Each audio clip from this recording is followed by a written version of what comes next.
Friends, welcome back.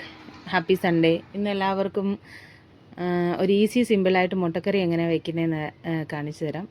അതിന് വേണ്ടിയിട്ട് വെറും തരിതരിയായിട്ട്, അതായത് വെറും കനം കുറച്ച് വേണം ഉള്ളി അരിഞ്ഞെടുക്കാൻ. ഒരു 7 ഉള്ളിയാണ്. 2 പേർക്കാണെങ്കിൽ 2 ഉള്ളി മതി. അതിന് വേണ്ടിയിട്ടാണ് കുറച്ച് പെരിഞ്ജീരകവും കുരുമുളക് പൊടിയും കൂടെ പൊടിച്ചെടുക്കാം. നിങ്ങൾക്ക് റോ ടേസ്റ്റ് ഇഷ്ടമല്ല എന്നുണ്ടെങ്കിൽ കുറച്ചൊന്ന് ചൂടാക്കിയിട്ട് പൊടിച്ചെടുക്കാം. നിങ്ങൾക്കിത് സിമ്പിളാണ്, ഈസിയാണെന്ന് തോന്നുകയാണെങ്കിൽ ചാനൽ സബ്സ്ക്രൈബ് ചെയ്യാനും ലൈക്ക് ചെയ്യാനും ഷെയർ ചെയ്യാനും മറക്കരുത്. നിങ്ങളുടെ സപ്പോർട്ട് ഉണ്ടെങ്കിൽ ഇതേപോലുള്ള വീഡിയോസ് എനിക്ക് വീണ്ടും വീണ്ടും ഇടാൻ പറ്റത്തുള്ളൂ. ഇത് നമ്മൾ വേറെയുള്ള ഇൻഗ്രീഡിയൻസ് ഒന്നും ചേർക്കത്തില്ല. മഞ്ഞൾപ്പൊടിയും മുളക് പൊടിയും ആ പൊടിച്ച മസാലയും മാത്രമാണ് ചേർക്കുന്നത്. ഒരു 2 പച്ചമുളകും കൂടെ എടുത്തിട്ടുണ്ട്. എരിവ് നോക്കിയിട്ട് വേണം ചേർക്കാനായിട്ട്. കുരുമുളക് പൊടിയും മുളക് പൊടിയും മാത്രമാണ്. എരിവ് ഒരുപാട് ഇഷ്ടങ്ങൾക്ക് അങ്ങനെ സ്പൈസിയും ഉപ്പും നിങ്ങളുടെ ഇഷ്ടത്തിന് ചേർക്കുക.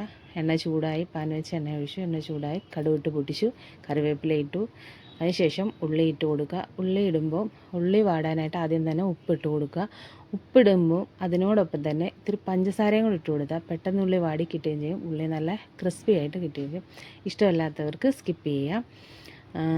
അത് ഉള്ളി ഒന്ന് അടച്ച് വെച്ച് ഒരു നന്നായിട്ട് വാടി വരുന്നിടം വരെ വെയിറ്റ് ചെയ്യുക. ഇപ്പം നന്നായിട്ട് വാടി വന്നിട്ടുണ്ട്. ഉള്ളിയെല്ലാം നന്നായിട്ട് ക്രിസ്പി ആയിട്ട് വാടി വന്ന് മുളക് പൊടിയും മഞ്ഞൾപ്പൊടി 1 ടീസ്പൂൺ, മുളക് പൊടി 2 ടീസ്പൂണും ചേർക്കുക. എന്നിട്ട് അതിൻ്റെ പച്ചമണം മാറുന്നിടം വരെ ഒന്ന് വഴറ്റി കൊടുക്കുക. അതിൻ്റെ ആ റോ ടേസ്റ്റ് മാറണം, അല്ലെങ്കിൽ അതിനൊരു കുത്തലുണ്ട്. അത് എന്നോടൊപ്പം തന്നെ കുരുമുളക് പൊടിയും പെരുംജീരകവും കൂടെ പൊടിച്ച് വെച്ചതും കൂടെ ചേർത്ത് നന്നായിട്ട് മിക്സ് ചെയ്ത് കൊടുക്കുക.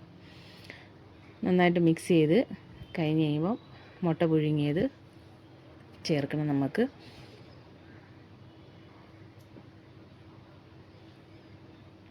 അത് അതിനോടൊപ്പം മുട്ട പുഴുങ്ങി ചേർക്കാൻ. അപ്പം ഒരു ചെറിയൊരു ഇങ്ങനെ ക്രോസ് വെച്ചുള്ള ലൈൻ ഇട്ട് കൊടുക്കുക. കാര്യം ഉള്ളിലോട്ട് ആ ഉപ്പും എരിവും എല്ലാം പിടിക്കാൻ വേണ്ടിയിട്ടാണ്.